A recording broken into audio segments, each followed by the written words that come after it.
Hi everyone, welcome to another episode of the Flying Changes Mindset and Performance Show. We are here live with the lovely Nathalie. Hi Nathalie, welcome. Hi, thank you so much. You're very welcome. It's absolutely fab to have you on board today. You have got a fascinating story, Nathalie, and lots of interesting things to tell us about your fabulous dressage career. Just tell us a little brief bit about yourself to begin with. What do you do? So at the moment I'm in Luxembourg and I work as a rider, a dressage rider. I am on the Swedish U25 team with my horse Cerano, and we're aiming for the European Championships this year. So Awesome, exciting stuff. Yeah. And it's been quite a journey to get to the under 25 Swedish teams, to be where you are now, to have the horse that you've got, because not your horse, is he? He's one that someone is very, very kindly letting you ride and produce and do that. So tell us a little bit about your journey. I know that it started in LA, of all places. Yeah. So when I finished high school, I was supposed to start studying law, and but I knew that I was kind of tired of studying, so I wanted to take a gap year. And this came up as a working student position in LA. It's a Swedish rider, Mette Rosenkrantz, but she's based in LA.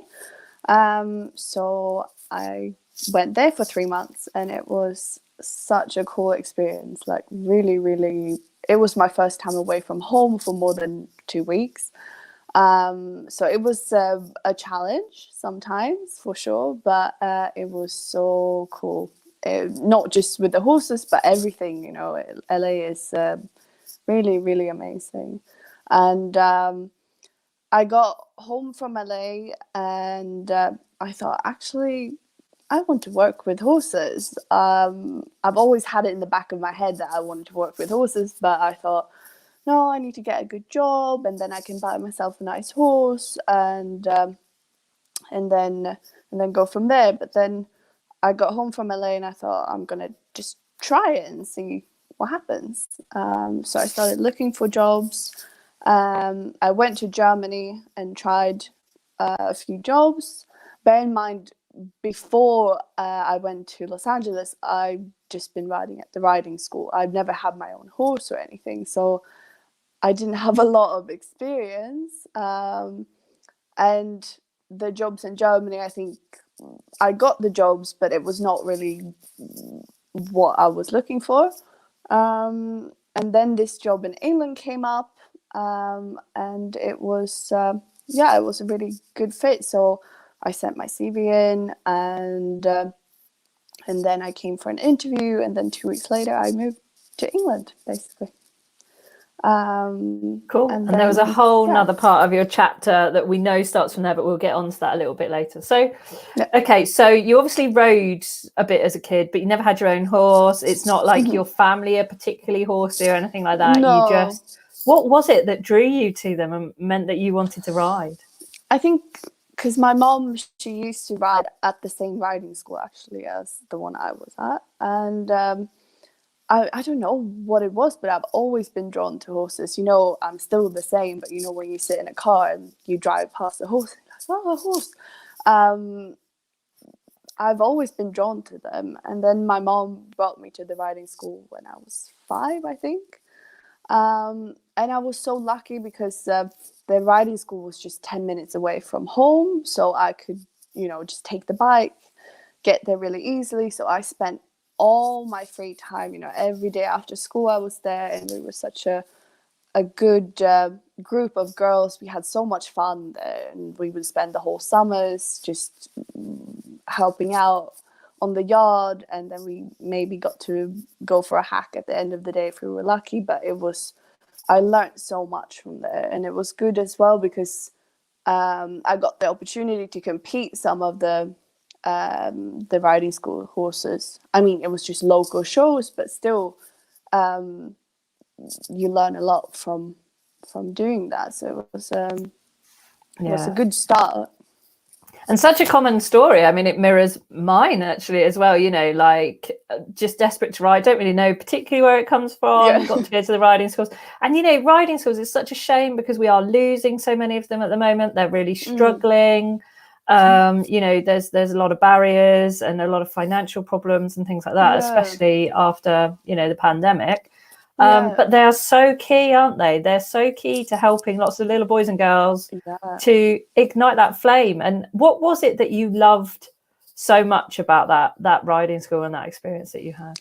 I think it was just, you know, for me, it was like a second home. All my friends there, we were together every day, and they were like a second family to me. And just, you know, I've always loved to be around the horses. So just to be able to, you know, just stand and watch horses was nice for me. And it was a bit of a, you know, it was an escape as well. You know, I never liked school really.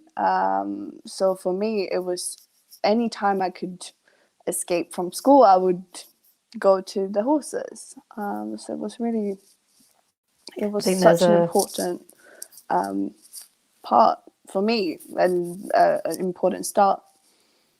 Yeah, and I think there's an awful lot of people that remember being little girls that didn't really want to be in school and just dreamt about horses all the time instead. Okay, so quite a big leap then from your kind of local riding school to, you know, going out to LA and suddenly discovering what a professional rider's yard was like. What were some of the things that you learned and the challenges that you had at that stage in your journey? I think the discipline was really a big thing. I've always liked to be organized, and I sort of knew a little bit how it worked, but you know, really to learn how to be disciplined and to do things in detail and really have an eye for detail, that's something that was quite new for me, I think. And yeah, it was just the whole experience was just so good to have someone like Mette, who I was working for. She was really super professional, and she was really strict about everything, but super fair. So then it's fun. It's really, yeah. And how do you think that discipline and learning it at that young age, how do you think that's helped you to be where you are today and to do what you do now? Oh, it's for sure. It set the ground for everything, I think. If I hadn't had that start, I think it would have been difficult for me to get the job in England, for example. It was so important have that, because if you want to work with horses, you have to be disciplined and you have to be organized. I think that's super important.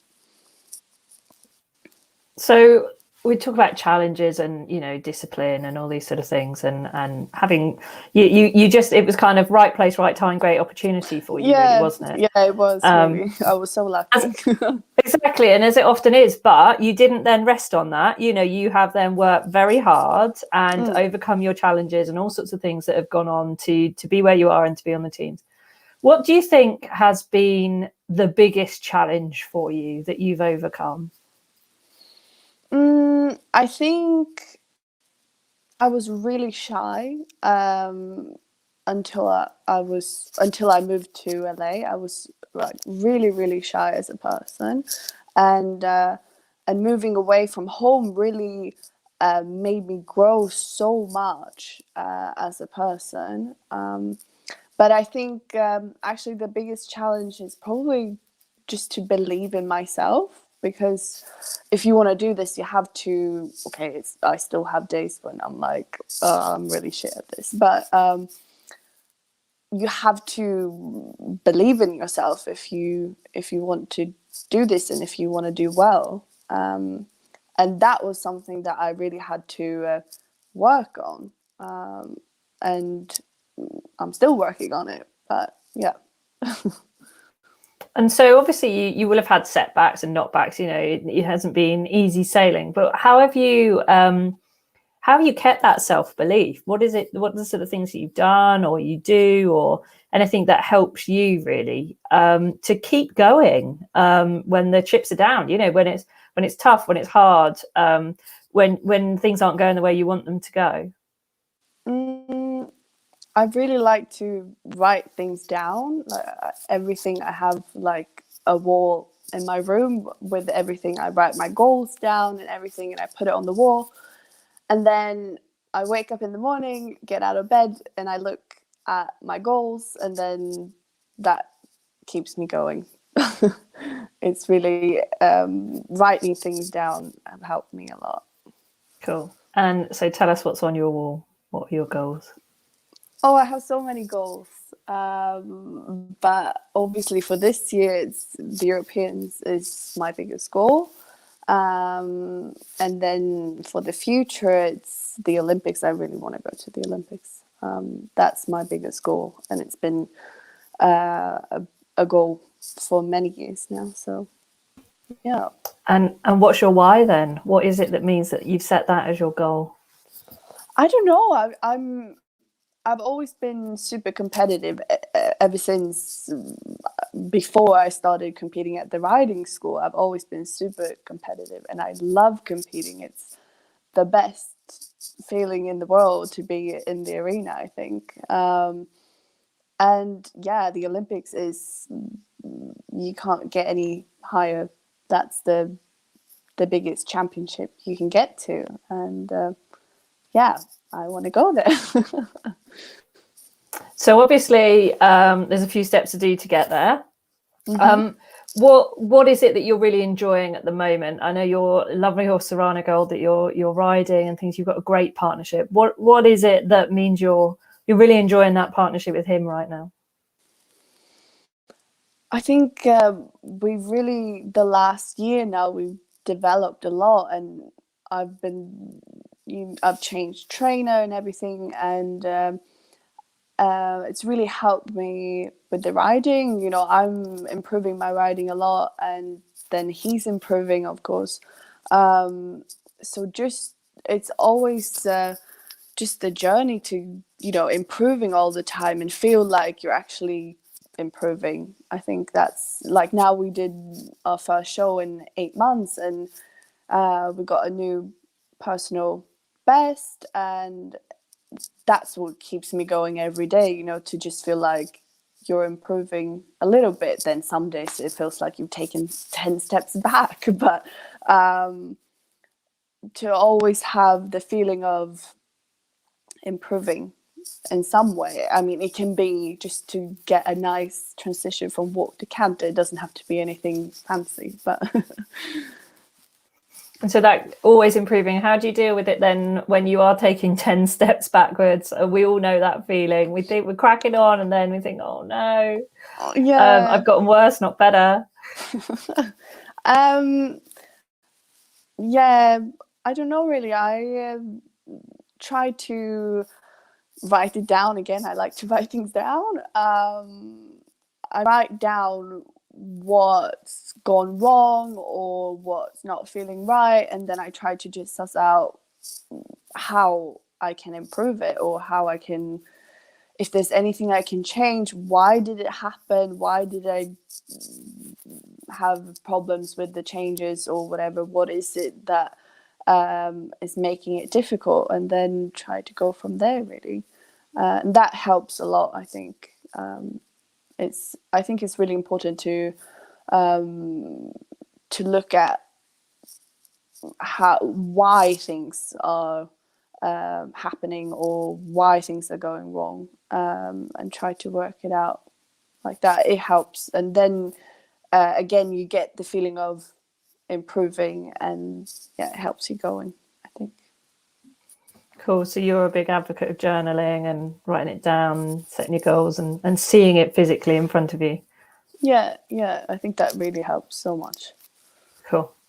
So that's one of your tools and techniques. What I'd love to know I know you've got a fabulous team around you virtually and in person. And of course, you go wherever it is you need to go to do the next phase of whatever you need to do. So you're not, it's not like, you're on a yard at home or, it's never been that easy.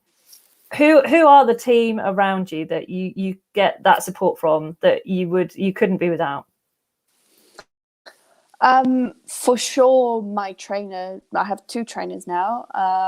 It's my boss that I work for, Mandy Simmer, and then we have Morten Thomsen. He's from Denmark, but he comes down to Luxembourg every 3 weeks. And for sure, they are super important for my riding and the training. And ever since I moved here, I feel like I've improved so much in my riding. But apart from that, the Flying Changes team is super and been so supportive, and that's super, super important for me. And also my family.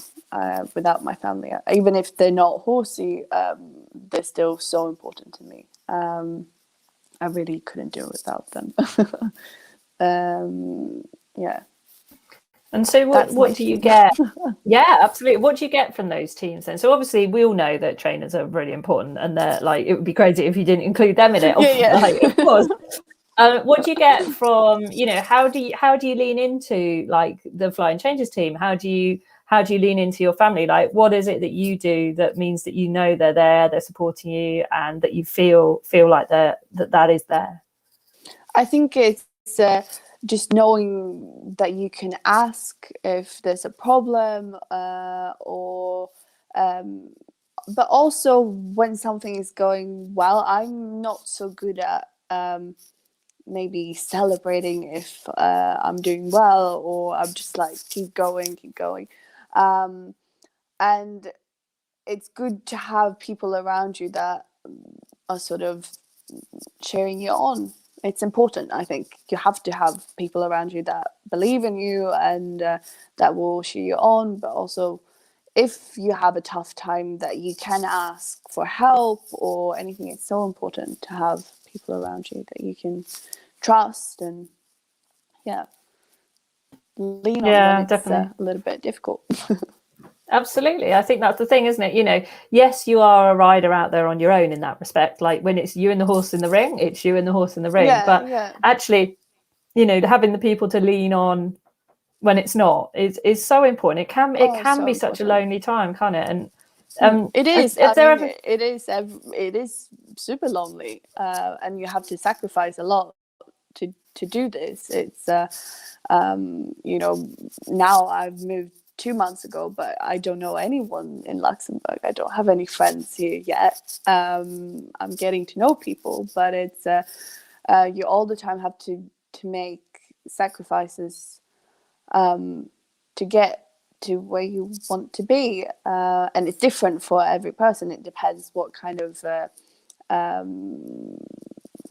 what you have, but I think it's I lost it a little bit, but no, that's cool. You were talking about the sacrifices that you have to make, and I think that's really important, isn't it? That if you want something enough, you're going to make the hard choices. Sometimes you're going to make sacrifices. I know you've made some super hard decisions in order to keep moving forwards, to keep going towards that goal. And although it may not seem at that moment in time like, it's the obvious step to take, but actually, or that you don't realize maybe that you're stuck is maybe the wrong word, but that you've kind of got to the point you're going to get to in that situation or whatever it is, and that actually you need to make some really hard decisions to move on. And what is it that's really helped you to do that? Because you're out there on your own, aren't you? And you've got to be able to do that. I think to trust your gut feeling really is super important, because you can feel when it's time to leave or to try something new or anything. But for me, a big help has been you. You've been super supportive and really helped me to think about what my values are and everything. It's been such a big help for me, really. Thank you. That's very sweet. I wasn't fishing for that. I know. So what would you say then to people if, you know, they're out there and they haven't actually got, because you didn't actually have any performance issues when you came. There was no, you know, nothing was failing, nothing was going wrong. You just knew that having mindset help was just that other part of the team that the really successful people had, and you kind of were like, I need this in my team. Not everyone has to have a problem before they come. So what was it that inspired you to actually, you know, get in touch and get that support when actually nothing was really broken? No, I think I was just thinking, how can I get better? And I was just talking to other riders, and I've never thought that you need a coach unless you have a problem. But then I started talking to some other riders, and they were like, well, it's important to have. So then I started looking around, and then I found you, and and the rest, as we say, is history, in a good way. Yeah. So I'm just going to show this lovely, gorgeous comment that Jo has put up here. She said, "We have a huge amount of respect for you, Nathalie. Your sacrifices are inspirational. We're 100% behind you."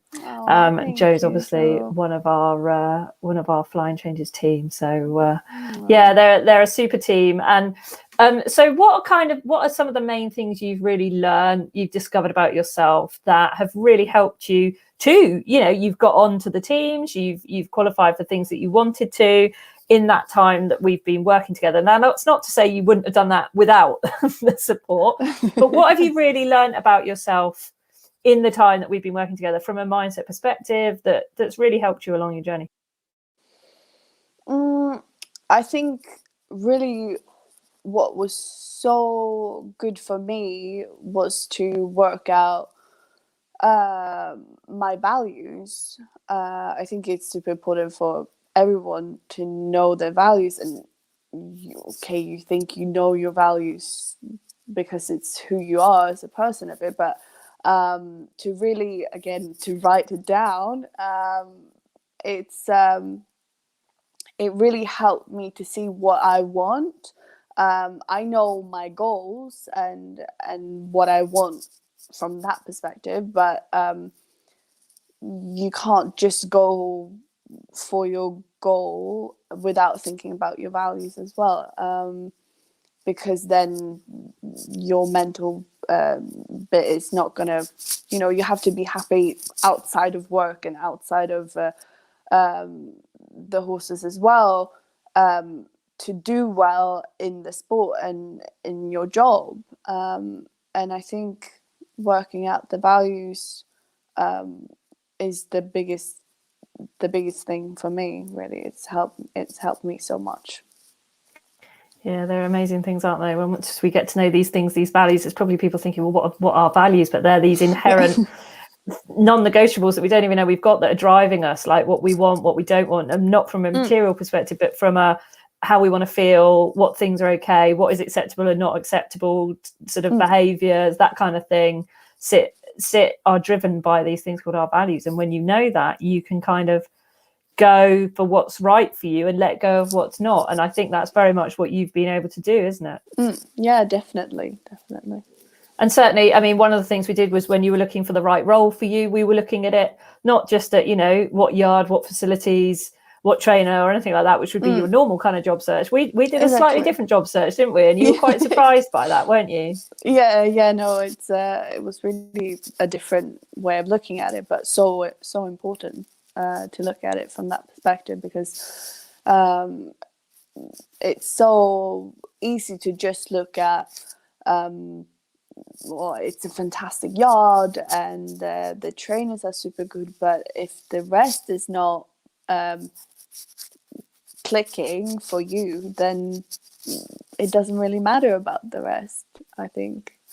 So yeah, it's been really, really important for me to do that.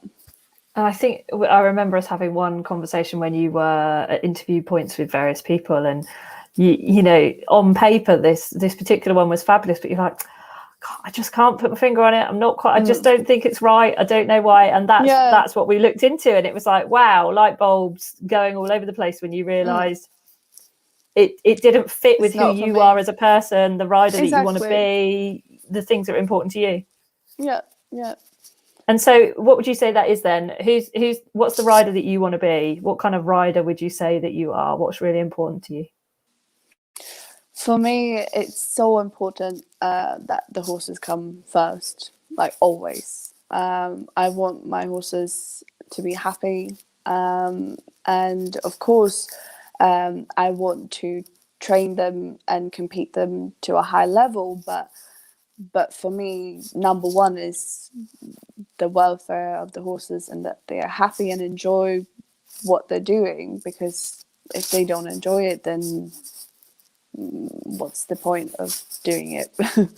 So yeah, that is I want to be a rider that that people look up to in the future. I know now I have so much to learn and everything, but yeah, in the future I want to be someone that people look at and think, oh wow, she's good and she knows what she's doing. Awesome. With happy horses. Yeah. So, okay, so you want to be, that sounds like you want to be a rider that inspires others. So who's inspired you? Oh, there's so many people. I have to say, Vicky, who I worked for in England, she's inspired me a lot. And she's still an inspiration for me. But I think Jessica von Bredow is really, like, I want to ride like her. She is really a big inspiration for me. And then we have Therese Nilshagen. She's on the Swedish senior team. And she's also, like me, she came from the riding school and then just worked her way up. And now she's, going to the Olympics in Tokyo, and she's been on the senior team for a long time. So she's really been a big inspiration to me, and also a good support. I'm talking to her a lot, and she's really, it's good to have someone like that you can talk to, because she's been there and done that sort of thing. So it's really good. Yeah, definitely. And I think, having a mentor, if you want to call them that, or even a buddy, whatever you want to call it, someone who you can ask questions to, reach out to, that's further ahead along the journey than you are, is so important. Because, what are some of the things that you've learned by speaking to her, do you think? What are some of the things that she's really helped you to understand or know more about and kind of supported you with? I think just in general, to hear from someone else that, it is tough sometimes, because when you look on social media, you think that everyone are just having a really nice time all the time. And in reality, everyone's having bad days. And it's nice to hear it from someone like her, who's done it for many years, but also, I can ask her about anything, and it can be what gloves should I wear, or what do you think about these boots, or silly questions. But it's just nice to have someone with so much knowledge to be able to ask about things like that. Yeah, definitely. I think that having that sounding board, just that experience, helps elevate you. Exactly. Yeah, it really does. Cool. So what do you think is something that's maybe surprised you about yourself in, let's say the last year, because it's been a crazy year for everyone. It hasn't quite gone how anyone planned. Yeah. What do you think has been a surprise about, how do I put it? What has surprised you about yourself in the last year, do you think? I think before the pandemic and everything, I was so I like I said, I love to compete, so it's not that. But before there was a stop to the competing, I was maybe taking it a little bit for granted. You know, you think, oh, there's always going to be another show. There's always going to be shows you can go to. And then all of a sudden you're like, oh, actually, no, we can't go to any shows. And for me to, I always love training the horses. It's not that, but to appreciate not going to shows and appreciate to see, just take the results from the training more as a reward than the actual results from the competitions. Does that make sense? Yeah, absolutely. Because before I was so focused on, you know, the results from the competitions, and if it didn't go well at a competition, I would be upset. And now I see the training as more of a reward. I don't know if it makes sense what I said, but Oh, absolutely does. It's a textbook, which is, you know, it's all about the process and not the outcome, isn't it? If you're enjoying the process, then that's great, and then the outcome's just the cherry on top of the cake. If Exactly. you baked a good cake, you know, Yeah. it's not all about competing, but you have to go out there and compete to get the scores, to qualify, to be on the teams, and to do what you want to do. That's kind of, you have to do it. But it doesn't have to be about that. Exactly. No. Yeah. But it's not all about that. So what have you missed then in the last year that you haven't been able to do, or not as much as you'd like?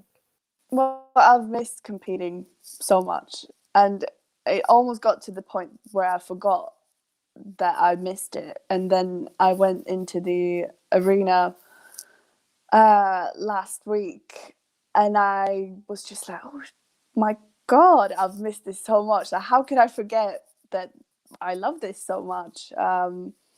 I've really missed competing. Just to be at a showground, I'm just like a kid at Christmas. I'm so happy. Doesn't even have to be competing. I'm just happy to be watching and just, you know, be in the atmosphere of a competition. It's the best.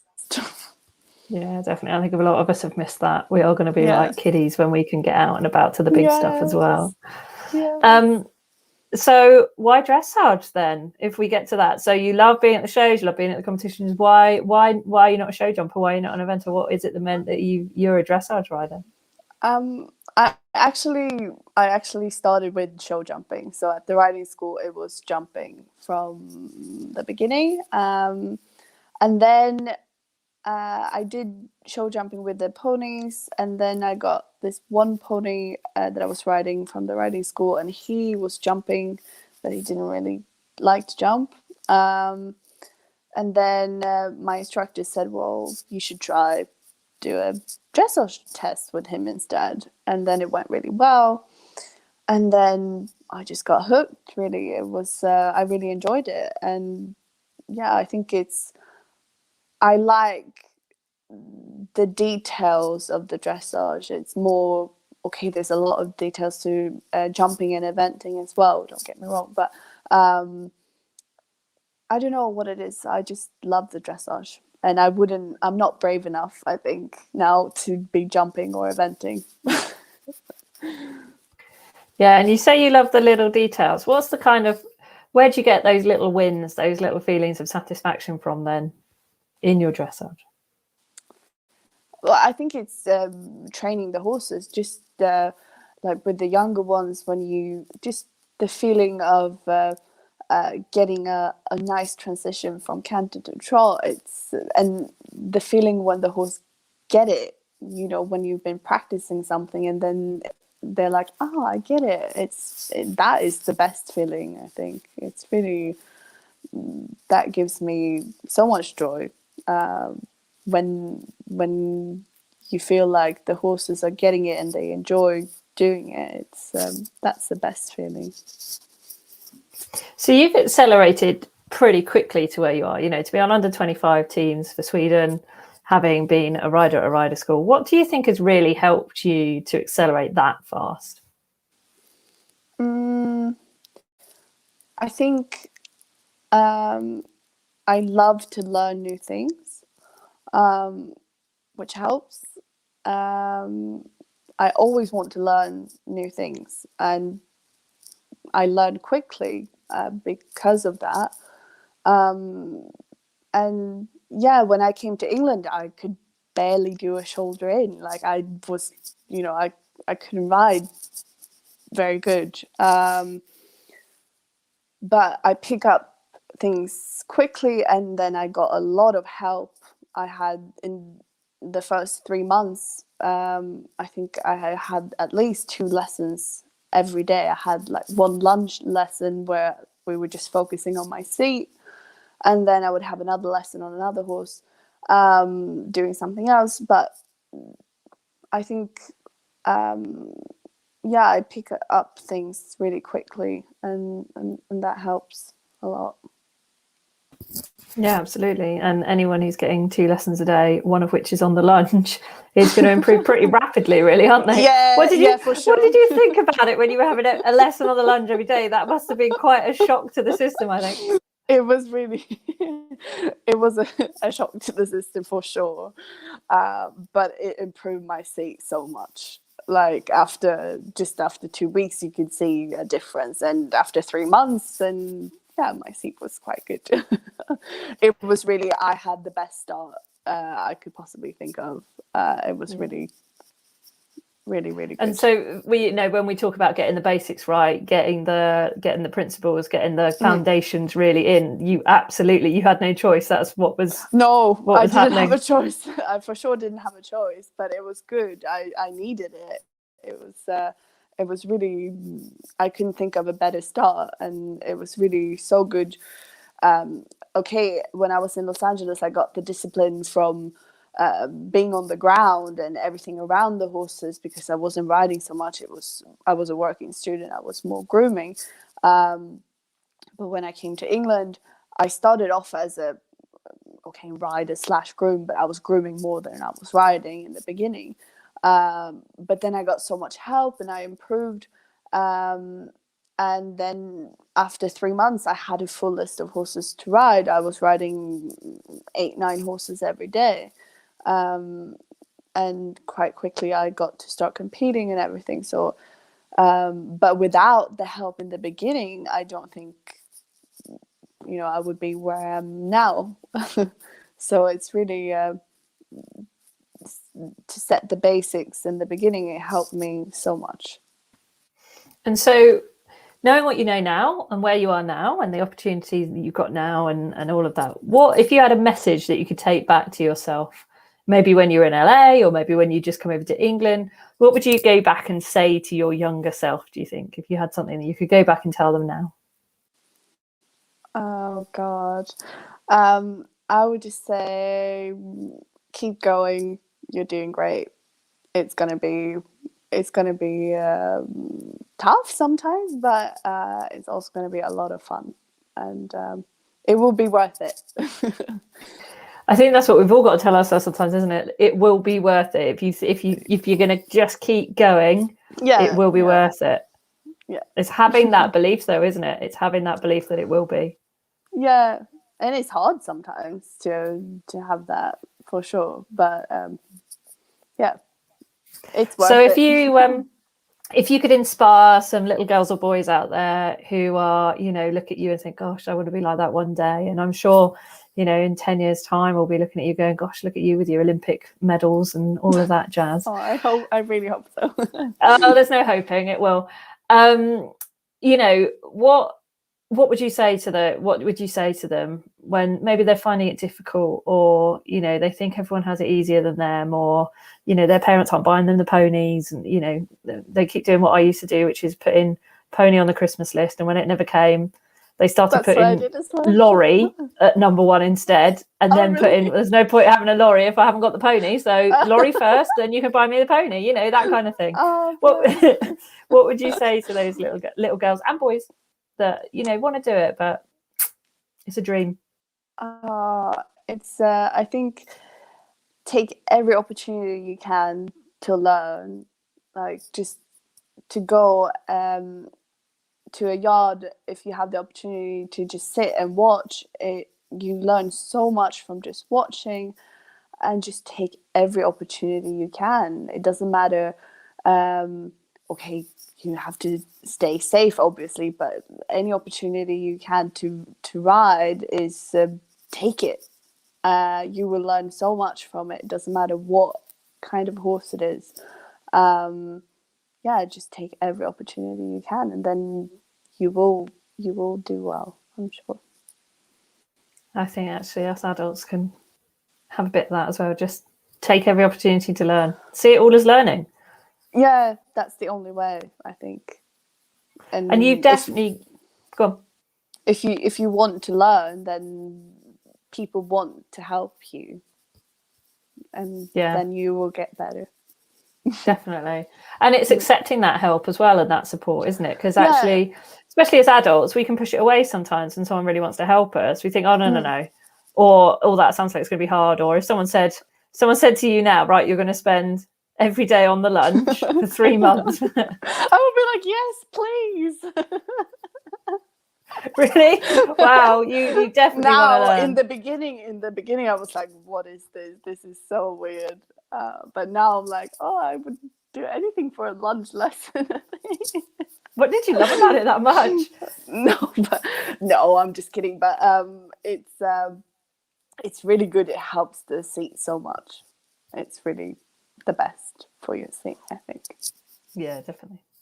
Cool. So what's the biggest thing that you've learned on your journey so far? There will be many more things you'll learn. That's kind of your thing that you keep a hold of and that you kind of say to yourself a lot, or that you keep in your mind, or whatever it is. What's the biggest thing for you that you've picked up along the way? I think there's so many things. You're allowed more than one, that's fine. I'm still really working on this, but keep it simple and less is more. When it comes to the riding, it's really something that I have in my head every day, and it really helps a lot, because with the horses you just have to keep it simple, even when you're doing difficult things. That is probably the biggest thing. There's so many things, but And what's the best piece of advice that you've had along the way? Say again. I didn't. What's the best piece of advice that you've had along the way? Oh, the best advice. Never give up, because it's easy to feel like you want to give up sometimes. But never give up, I think, is the best advice. I've had so many good advice. I can't tell you all of them, but never give up is the best one. That's a good bit of advice, I think. It's gotten you through a lot of things, no doubt. Yeah, for sure. Okay, cool. So where do you see yourself in 5 years' time? Oh, in 5 years, I hope that I've been to my first Olympics. And I hope that I will have my own business. And I hope that I will be back in England. I miss England a lot. And that's where that's where I'm dreaming of living in the future. So. Okay, so those of us that live in England, I mean, okay, you're in Luxembourg, so the weather's pretty similar. It's not like you're somewhere lovely and hot and sunny, is it? But why? What is it? Why? What do you miss about England so much? I mean, those of us that hear it would be like, okay. I know. And then you're out there going, I want to come back. I feel like everyone is like, really? You want to go back? I don't know. I can't really explain what it is, but it's just... I don't know, it just feels like home to me. I miss England more than I miss Sweden, and I was born in Sweden. Yeah, no, I don't know what it is. I can't tell you exactly what it is. I just miss it so much. I feel homesick. Yeah. And so if someone gave you the opportunity to come back to England and set up a yard and kind of go for it now, would you do it? It's so hard. I think yes, I would. At the same time, where I am now, I get to learn so much. Like, it's really, I couldn't be in a better place. It's really such a great opportunity. I have super, super horses to ride, and I get so much help with my training. And yeah, I'm really happy with that. So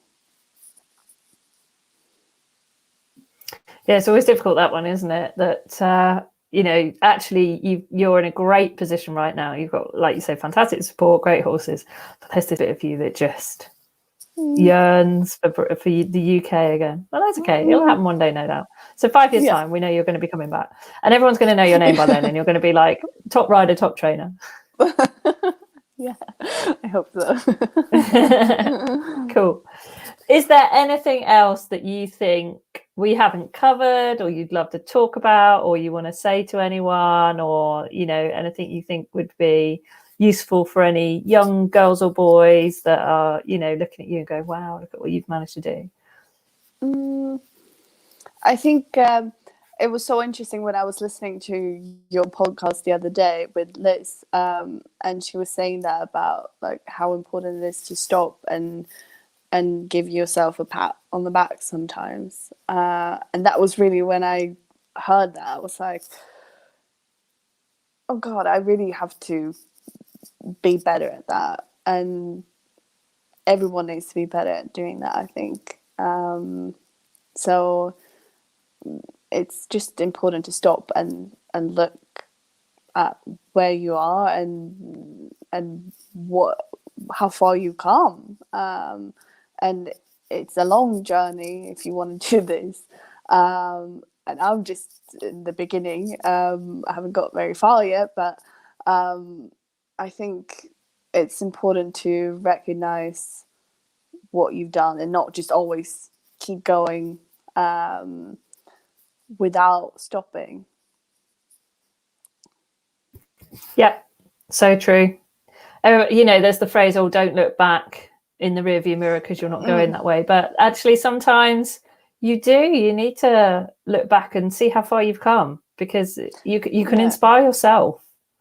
Yeah, actually, yeah, it does help sometimes on the tough days. You can look and see that actually there's been quite a few good days as well. Yeah, absolutely. And I think, you know, more.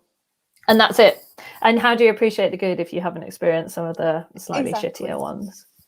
Exactly. You know, and I think you love journaling, you love writing things down, you love keeping a record of stuff. And I think that really, really helps, because sometimes we can be, you know, we're working on the little things all the time. We don't notice they've added up to the big until we look back and go, oh gosh, 3 months ago, actually, I couldn't do this bit. And I've been working really hard at it, and I hadn't stopped and smelt the roses and realised that I've done that bit. Now I'm on to the next thing already. And it's so funny to go back, like to read stuff from like 4 or 5 years ago, and you're like, really?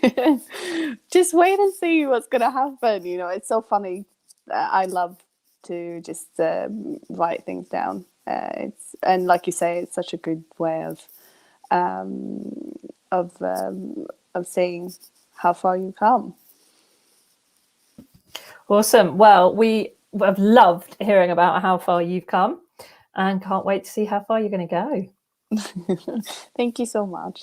You're welcome. It's been an absolute pleasure, and we love having you on the team, Nathalie, as well as one of our sponsored riders, ambassadors, and can't wait to see the next part of your journey. Exciting. Thank you. So exciting. And if any of us hear of anything back here in the UK, we'll have you back like a shot. Yeah, good. With the right trainer. That's the thing, though, isn't it? With the right trainer. Yeah. Yeah. Cool. All right. Well, thank you so much, Nathalie. It's been an absolute pleasure. If anyone wants to get in touch with you ask you any questions, just share any thoughts, what's the best way for them to do that? Instagram for sure. Nathalie Wahlund is my Instagram, and there you can just send me a message, whatever. Lovely. Cool. You're going to get some, what is it they say now? People are going to slide into your DMs. That's the phrase, isn't it? I didn't realise that was really a thing until a while ago, when someone just kept going on and on about how you slide into someone's DM, and I thought, oh, okay, that's a thing then. Yeah, it's a thing. Yeah. Cool. All right then. Well, thank you so much. It's been an absolute pleasure. Thank you. Take care. Take care. Thank you. Bye.